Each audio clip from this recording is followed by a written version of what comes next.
영적 방종에 대한 경고. 누가복음 10장 20절. 진정한 성공.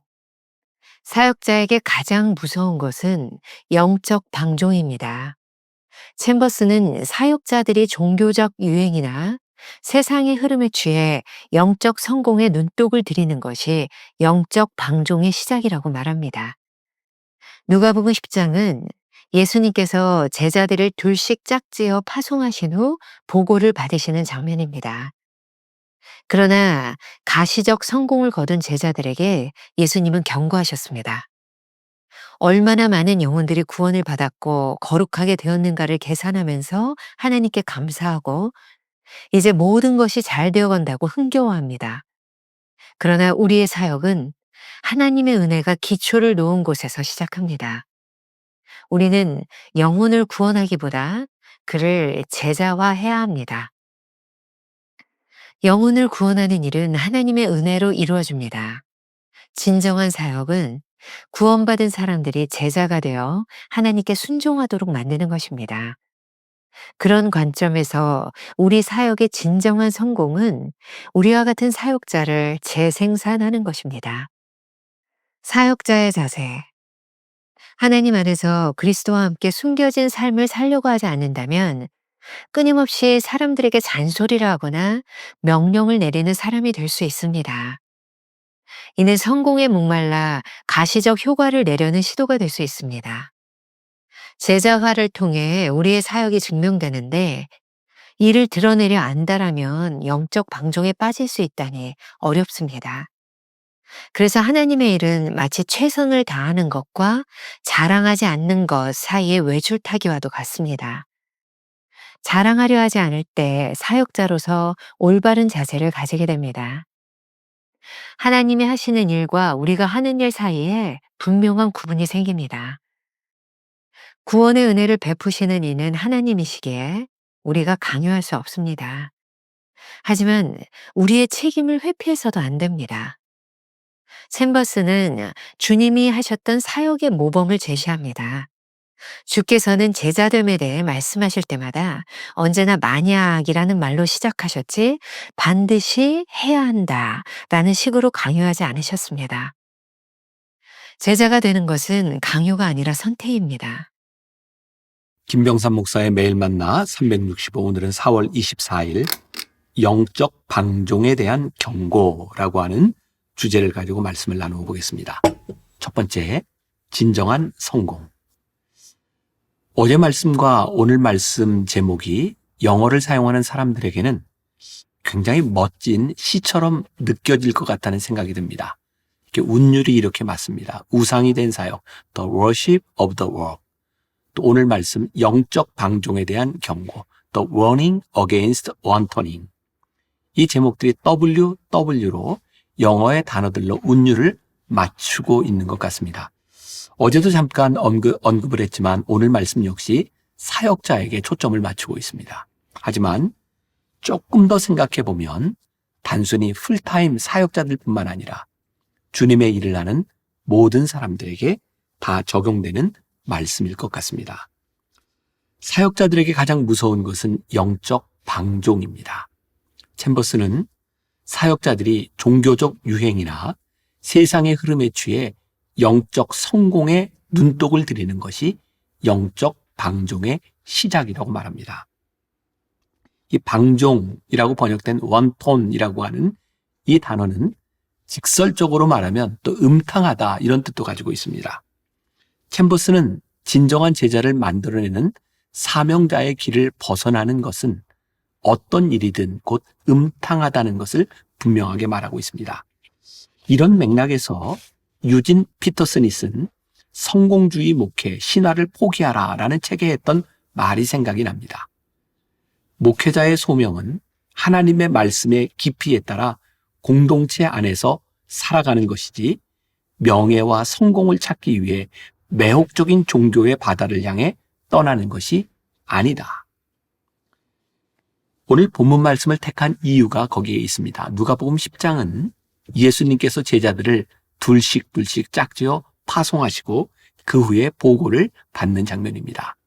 많은 열매들이 있었습니다. 병자들이 낫고 귀신들이 항복하는 가시적 성공을 경험하게 된 것이죠. 그런데 이렇게 성공적인 사역을 거둔 제자들에게 예수님이 조금은 매섭고 차갑게 경고하십니다. 귀신들이 너희에게 항복하는 것으로 기뻐하지 말고. 챔버스가 이전에도 언급한 적이 있는 상업적 커머셜이라고 하는 말이 있습니다. 여기서도 상업적 관심을 주의하라고 말을 합니다. 얼마나 많은 영혼들이 구원을 받았고 거룩하게 되었는가를 계산하면서 하나님께 감사하고 이제 모든 것이 잘 되어 간다고 흥겨워합니다. 이것을 상업적 관심이라고 말을 하는 거죠. 이 부분도 우리가 이해하는 것이 쉽지 않습니다. 우리가 지금까지 생각했던 사역의 궁극적인 목표가 바로 영혼 구원이라고 생각했는데 이러한 것을 흥겨워하는 것이 상업적 관심이라니 말입니다. 그런데 다음 부분에서 이해가 됩니다. 챔버스의 말입니다. 그러나 우리의 사역은 하나님의 은혜가 기초를 놓는 곳에서 시작합니다.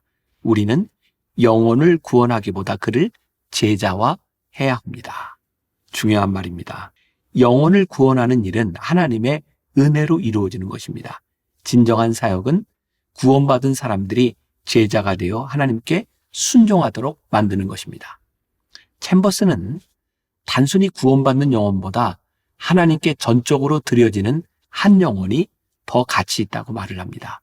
그런 관점에서 우리의 사역을 가장 가치 있게 만드는 것은 우리와 같은 사역자를 재생산하는 것입니다. 우리가 누군가를 제자화할 때 우리의 사역이 어떠한지 증명이 될 것이기 때문입니다. 오카는 목사님의 평신도를 깨운다에 보면 제자화를 위해 평생을 사셨던 그분의 철학이 어디에서 왔는지를 알 수 있습니다. 예수님은 공생애를 시작하면서 가장 먼저 제자들을 부르셨다. 전통적인 유대교의 지도자처럼 주님은 제자들이 찾아오기를 앉아서 기다리지 않고 자신의 주도권을 쥐고 찾아다니면서 당신께서 원하는 얼마의 사람들을 제자로 부르셨다. 그렇게 제자를 택하신 이유는 선교 활동을 계속할 사람이 필요했기 때문이다. 예수께 필요했던 것은 당신의 말씀이 그대로 인쇄되어 살아있는 교본 역할을 할 수 있는 제자들이었다. 그들은 실제적인 의미에서 예수님의 몸이 되었고 복음 사역은 그들 안에서 그리고 그들을 통하여 계속되고 모든 사람에게 전파되어야 했다. 예수님은 세상에 계실 동안 일기장 한 줄 남기지 않았고 기념 돌비 하나 세우지 아니하셨다. 주님이 남긴 유일한 유산은 당신에게 배운 저 무식하고 평범한 제자들 몇 사람뿐이었다. 그만큼 그분에게는 소수의 제자를 만드는 작업이 전 생애를 걸고 투자할 만한 가치가 있었다. 우리가 기억해야 될 한 줄 노트. 진정한 사역의 열매는 상업적 성공이 아닌 우리가 낳은 제자를 통해 증명됩니다. 두 번째, 사역자의 자세. 오늘 묵상에서 챔버스가 참 중요한 지적을 하고 있다는 생각을 합니다. 첫 번째 대지에서 진정한 사역자가 해야 하는 일이 무엇인가를 말했다면 여기 두 번째 대지에서는 그런 사역을 이루기 위해 가져야 할 사역자의 자세에 대하여 날카롭게 지적하고 있습니다. 이전에도 챔버스는 하나님의 부르심이 우리에게 강요가 아닌 선택이라는 말을 여러 번 했습니다. 우리가 제자화하는 사명을 감당하는 데 있어서도 이 말은 여전히 유효합니다. 먼저 잘못된 사역의 자세로 지적하는 것은 독재자와 같이 행동하는 것이다 라고 말을 하고 있죠. 하나님 안에서 그리스도와 함께 숨겨진 삶을 살려고 하지 않으면 사역자들은 끊임없이 사람들에게 잔소리를 하거나 공동체의 명령을 내리는 사람이 될 것입니다. 중요한 부분입니다. 여기서 숨겨진 삶을 살지 않는 것은 성공에 목말라 가시적 효과를 내려는 시도가 아닐까라는 생각을 했습니다.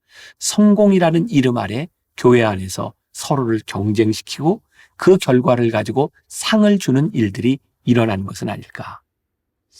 참 어려운 부분입니다. 제자화를 통해 우리의 사역이 증명되는데 그것을 드러내려고 안다라면 영적 방종에 빠지게 된다니 말입니다.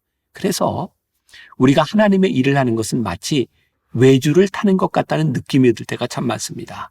최선을 다하는 것과 자랑하지 않는 것 사이에서 외주를 타는 것 같다는 말입니다. 우리가 자랑하려고 하지 않을 때 사역자로서의 올바른 자세를 가지게 됩니다. 하나님께서 하시는 일과 우리가 하는 일 사이에도 명확한 구별이 생길 것 같습니다. 구원의 은혜를 베푸시는 이는 하나님이시니 그것은 우리가 강요해서 될 일이 아닙니다. 하지만 강요하지 않는다고 해서 우리의 최선을 회피해서는 안 될 것입니다. 이 부분에서 챔버스는 주님께서 하셨던 사역의 모범을 제시합니다. 주께서는 제자됨에 대해 말씀하실 때마다 언제나 만약이라는 말로 시작하셨지 반드시 뭐뭐 해야 한다는 식으로 강요하지 않으셨습니다. 제자가 되는 것은 강요가 아닌 선택입니다. 우리가 기억해야 될 한 줄 노트. 하나님의 일을 하는 것은 자랑하지 않는 것과 최선을 다하는 것 사이에서 외주를 타는 것과 같습니다. 오늘 하루 우리가 품고 살아가야 될 질문입니다. 당신은 제자를 만드는 일에 최선을 다하고 있습니까? 사역의 성공을 위해 열심을 내고 있습니까? 기도하겠습니다. 오늘 말씀을 통해 챔버스는 우리들에게 영적 방종에 빠지지 않도록 주의하라고 우리들에게 권면하고 있습니다. 하나님의 일을 하면서 우리들에게 불쑥불쑥 솟아나는 감정들이 있습니다. 내가 이만큼 했노라고 자랑하고 싶은 마음들. 내가 이만큼 노력했으니 이만큼 보상을 받아야 된다고 생각하는 것들. 하나님이 가려지고 우리의 욕심이 드러날 때 그것이 우상 숭배요 영적 방종이 될 수 있다는 것을 늘 기억하게 하셔서 하나님, 우리가 최선을 다해 하나님 앞에 쓰임받지만 우리가 하는 것들을 자랑하는 교만한 사람들이 되지 않도록 우리를 붙잡아 주셔서 우리가 끝까지 하나님 앞에 쓰임받는 사람들이 되게 하여 주옵소서. 예수님의 이름으로 기도했습니다. 아멘. 진정한 사역의 열매는 상업적 성공이 아닌 우리가 낳은 제자를 통해 증명됩니다. 하나님의 일을 하는 것은 최선을 다하는 것과 자랑하지 않는 것 사이에서 외주를 타는 것과 같습니다. 당신은 제자를 만드는 일에 최선을 다하고 있습니까? 사역의 성공을 위해 열심을 내고 있습니까?